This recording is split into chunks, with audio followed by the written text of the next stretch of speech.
Oh, yes. You know those libraries. Huh. I know that the use of my own personal email accounts. Yeah.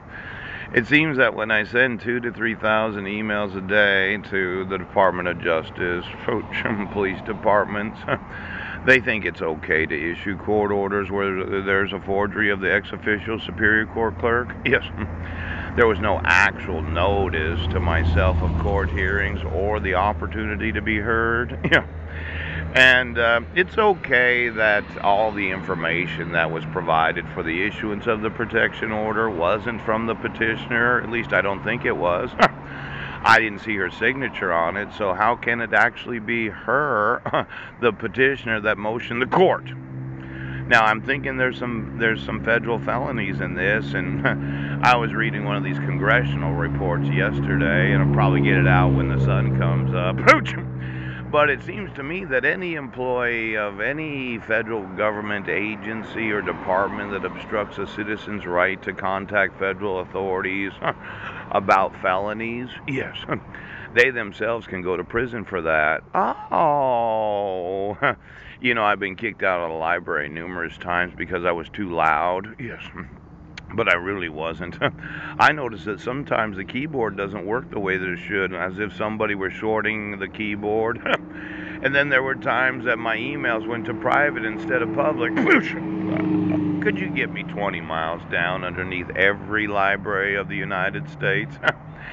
And then there's always a big question about the internet connection and how you could sit there and watch movies all day long, but if I want to send emails, I'm clogging up. Oh, well, I'd like to have somebody in law enforcement enforce the laws of the United States. Yesterday I was talking about mailing to a fraudulent address that I think the petitioner did not give when she didn't motion the court for a protection order, and somebody in the sheriff's department decided I'm going to have one anyway. Then there are those arrests that took place where I tried to tell the judge, well, I wasn't given any personal service. There was no service by publication. No, but he didn't have jurisdiction. There could be some real federal offenses for obstructing my right to make sure that I have due process enforced. Now, today I'm sitting here, I have no money. Pooh, I'm almost out of tobacco. I slept in a homeless shelter, and you don't care about me, and I don't care about you, and you don't like me, and I don't like you. Why don't you get me those law libraries and all those law degrees from all those individuals in what do they call them again? They're judges or justices or court commissioners. Wouldn't it be something to go through law school and never visit the actual library of the law school? It's almost as if law schools don't require you to do any research. Everything's precedence, isn't it? You remember Dusky? Pooh pooh! Dred Scott, and I'm still a slave of the United States of America. Now, I know it could be, that somebody today is going to enforce the laws.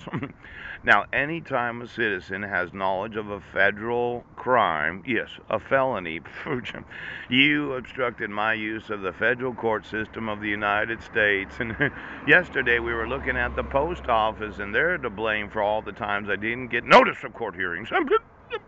But if the petitioner didn't fill out the actual information, I would say that whoever motioned the court was, well, equally liable for me not getting notice of court hearings. Now, I'm not wanting to get arrested today, okay? And I didn't really want to sleep in a homeless shelter, and I told you that. Wait. So, is there any possibility that every employee of every library of the United States of America does understand that it's not local jurisdiction when it's a federal offense? Not like this court's going to hear it. Now, I know I'm still on trial. I looked for my name on the docket yesterday. But we had the plagiarism of the precedent-setting cases that the psychiatrists seem to have memorized. Pooch! And then we had this concept that I'm mentally ill or mentally defective for not understanding what my rights are. And I spent the last 7 years and 3 months Now, I wasn't a resident of Washington State in 2011. Oh, I didn't receive actual notice or the opportunity to be heard before you issue the first court order. Yes, but it seemed like every federal and state employee knows that you cannot find them in violation of their employment contract without that notice and opportunity to be heard. But is there any possible way that this county, Jefferson County, and the state of Washington has intentionally been obstructing my right to communicate?